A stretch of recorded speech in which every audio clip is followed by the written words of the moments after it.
Look at some of the numbers. Primarily, Terrell Pryor, 178 yards for the most part on the ground. It certainly doesn't look like a quarterback making just his second career start, Marv. He looked very poised. He threw that interception early in the first quarter, came right back, put together a nice drive. If you get a look at Matt Flynn there, that's been very helpful, trying to help out Pryor get ready for this one. He looked very comfortable in and outside the pocket. And also feature him as a runner from the backfield. Second down and 4. And again, Pryor out of swing. Works his way just shy of the 10-yard line. Antoine Buffet was able to make the hit, but 13 more for Pryor. Well, we saw the zone read to the... They're trying to simplify things for Terrell Pryor. And Rich Pryor's opened up here, 3 for 3, 29 yards. And again, it's to the ground. It's Pryor holding on to the football. And he picked up 5. I mentioned the 10 straight non-winning seasons. Their last winning season, 2002, when a man sitting to my right, Rich Gannon, led the Raiders to the Super Bowl. Since then, 10 years of struggle. Well, they've had too much turnover. It's some of the most... It was an incredible performance, and then you saw the names that joined on the list, those who have thrown for 7. Here is Pryor on the run. Pryor put the speed on and then was able to check out who was in front of him. It was finally the Ron Landry who was able to make the stop, but Pryor goes for 26 yards on the ground. And he has a suddenness about him. We know about his straight line speed, but the Colts have not done a good job defensively. We talk about setting the edge. You want to contain Terrell Pryor. Force him to sit in there and function in the pocket. He's done a good job breaking contain against this Colts defense. What's up with it, Raider fam? It's your boy Raider J, man. Wanted to make a quick little video, you know what I'm saying, talk about our week 1 game, man, over there in Indianapolis against the Colts. So, first and foremost, I want to say that we played well. We didn't win the game.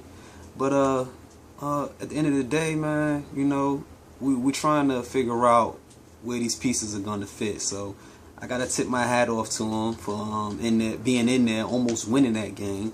You know what I'm saying? I won't really get into the specifics because everybody's seen it. Everybody know, you know, what could have and would have and should have been, but didn't happen. But, you know, I won't get into that. I want to talk about Darren McFadden. You know what I'm saying? Darren McFadden, this is his last year on this contract. You know what I'm saying? We have a bad offensive line. Well, I wouldn't say bad. We play okay offensive line wise, but they're not helping him. You know what I'm saying? The offensive line isn't really helping Darren McFadden. So my question is, you know what I'm saying? Say Darren McFadden has a full year, he stays healthy, stays in every game, right? But as in this game, he doesn't break 100 yards rushing. You know what I'm saying? It looks like he's, you know, a non-factor in the game. Say that happens a lot this year. You know what I mean? What do we do with Darren McFadden? That's my question. What are we going to do with him? Do we give him a big contract? Obviously, no. Is he going to want a big contract? Because he feels like he was cheated out of this year by having a bad offensive line who couldn't block for him? Or, you know what I mean, is he going to want a, you know, a standard contract for running backs in the league? Or should we give him a low contract? You know what I mean? That's my question, man. Because as far as it's looking, we went up against, I wouldn't say a strong defense with the Colts. They weren't a strong defense. And our offensive line couldn't push them. We didn't get a lot of big runs with Darren McFadden. I think we got like 2. And other than that, he was pushing right up against them every time he got the ball. For 0 yards, 2 yards, 3 yards maybe. Got one for, I don't think he broke a 10-yard run. Don't quote me on it though, but that's what it felt like every time I saw him run. It was bad runs, man. But that's that. What y'all think about the contract extension? It's just week 1, but still, just hypothetically speaking, if this was to happen throughout the whole year, what do you guys think? What do you guys think he should get? And you got to keep in mind also that offensive line ain't helping too much neither. But or do we let him go? Oh my God, that would suck, right? And then he goes to a team with a good offensive line and tears it up. Man, that would suck. But anyway, let's move on to Terrell Pryor, man. Terrell Pryor looked good out there. It's my dog barking if you hear him. But anyway, Terrell Pryor did good out there, man. He was really good on the ground, and he looked good passing the ball too, man. He made a lot of mistakes throwing those 2 interceptions. The second interception, I'm pretty sure his nerves was high as fuck. You know what I mean? It's a few seconds left in the game. You could win it. You could be the savior for the Raiders, man. I know his nerves was like here, like it had to be, man. And he threw that interception at the end of the game, and my face was just like, shit, goddamn. But that first interception though, he tried to force that shit in there, and that didn't work out too well for him neither. But other than that, I think he did pretty good, man. He led that offense like a fucking boss, man. He led the offense very well. A lot of passes he threw, was on point. Some of them was like, damn, he has no touch whatsoever. But it looked like throughout the game he started getting a lot better with his touch, man. Until that last pass, obviously. But yeah, I gotta give him some props, man. But I'm not sold yet as far as we're gonna have a good season. Because at the end of the day, this is just the first week of the season, first game against a weak Colts defense, in my opinion. And our schedule is only going to get harder, especially when teams start looking at Pryor and they start realizing that we need to contain him. You know what I'm saying? And when they contain Pryor, and unless he fixes this, he could fix it. But from what I've seen throughout the preseason and this game here, when you contain Pryor, he tries to scramble, he doesn't see an exit, he flips around, if he runs into somebody else, he panics and throws that shit. And it leads to bad throws, possible interceptions, possible fumbles. You know what I'm saying? So when teams start figuring out that that's how you stop him, then it's going to be a long story. It's going to be a long story and a long season for us, man. But if he fixes that up, and our run game picks up, our receivers get open quicker, because it's taking them guys forever to get the ball, man. And that's because they can't get open immediately on their route running. Pryor has to scramble out, look for somebody to break loose eventually, and then he hits them.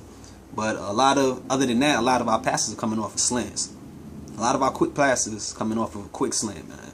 And we get a first down off of that, move the ball.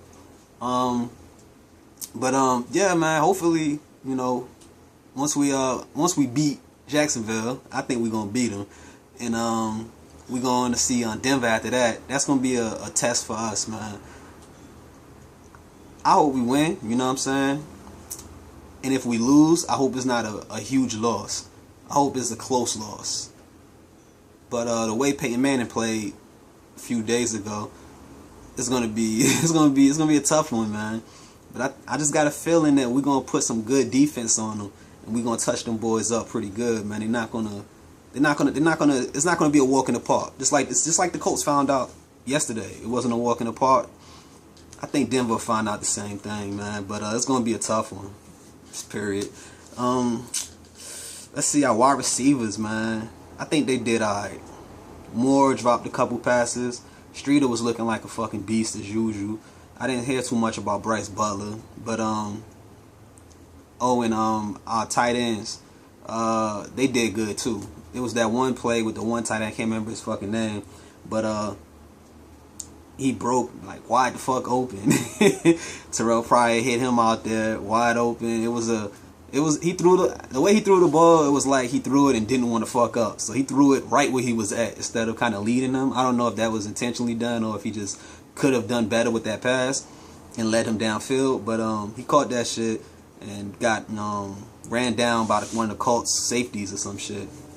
And yeah, I was thinking to myself like, man, what if that was Osbury, man? That probably would have been touchdown. You know what I'm saying? But anyway, I don't think we scored on that drive. I think that was the last drive for us too, where we threw that interception.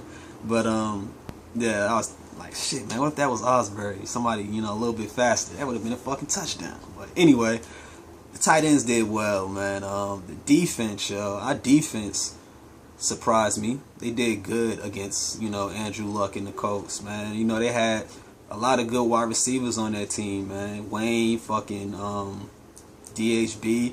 DHB was tearing it up a little bit himself. He wasn't out there a lot, you know what I'm saying, but he was tearing it up too. But our defense, man, they surprised me, and they upset me a little bit also. That last drive by the Colts, mostly, when DJ Hayden was getting burned a lot. You know what I'm saying? He wasn't making a lot of plays. Fucking our safeties was everywhere, man.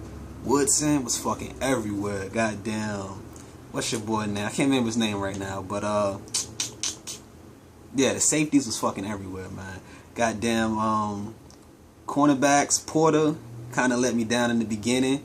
You know what I'm saying? The linebackers, they did their thing, man. And the defensive line shocked the fuck out of me. I didn't think the defensive line was going to, you know, put that much pressure on Luck. I think we had like four sacks, maybe 4 or 5 sacks. That was pretty good, man. Special teams wise, man, I feel like that Seabass and King need to have as much practice as possible, because a lot of our games may possibly come down to 3 points. That's what I feel. They need to practice as much as possible, man. And we can't have Seabass missing these short ass kicks. Like, they said that he's only missed 3 or 4 field goals in his career, and all those field goals were more than 50 yards, and then we miss a 38-yard field goal. So that sucked, man. That really sucked. But that was this game, man. We lost to the Colts, man. You know, that's week 1 down in the books. Moving on, you know, on to the next one. So we're gonna head on back home to Oakland, and we're gonna see the Jacksonville Jaguars. And I think we're gonna beat them. I ain't gonna make no prediction on the score because I ain't no damn psychic. But I think we're gonna beat them. It's gonna be a easy game, in my opinion. I think Blaine Gabbert gonna be the quarterback, and I just don't think that they're gonna really match up well against us. If we can control that running back, Maurice Jones-Drew, if we could stop the running game, we should be doing all right, man. We took him out this game last season. I don't even think we need to take him out the game. We got a much better defense now, so I think we're stout enough to stop the run game. And their wide receivers, I don't think their wide receivers are going to put too much of a threat. They're not going to pose too much of a threat towards us, man. I think we got this game easy in the books. And that's it, man. That's it. That's all I can say, man. I think we're going to win this shit. And I can't wait because I'm going to be there. I'm going to be there. And Raider Mecca, I'm going to be there. I'm going to have like a lot of fun at that shit, man. That's the same weekend. It's going to be the Floyd Mayweather and the other kid. I can't remember his name either, but it's going to be a fight this weekend. I'm going to see that shit. I ain't a huge boxing fan. I'm more into like UFC and shit. So my boxing days was back when Mike Tyson was boxing. So you know how much I'm into boxing now.